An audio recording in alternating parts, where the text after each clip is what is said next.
Welcome to the archives. Enjoy your stay. Today, I present you a story called The Subway Ride. I live in the UK.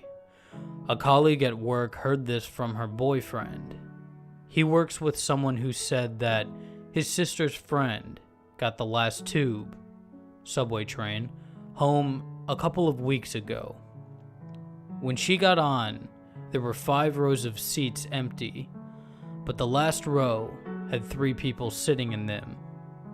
As she was a little afraid, she went and sat opposite these people. She settled down and looked up to see the woman sitting opposite her, really staring at her. So she got out her book and started to read, but every time she looked up at the woman, she was still staring. The train pulled into the next station, and a man got on. He looked up and down the carriage, took a look at her and the people opposite her, and came and sat next to her. As the train left the station, the man leaned back and said quietly in her ear, "If you know what's good for you, you'll get off at the next station with me." She was scared, but thought the best idea would be to get off at the next station as he asked, as there might be people around.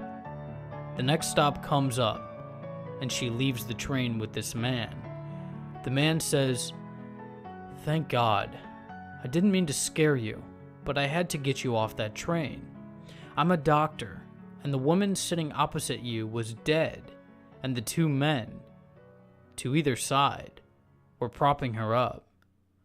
According to the guy who told this story, the girl and the doctor called the police, who stopped the train at the next station.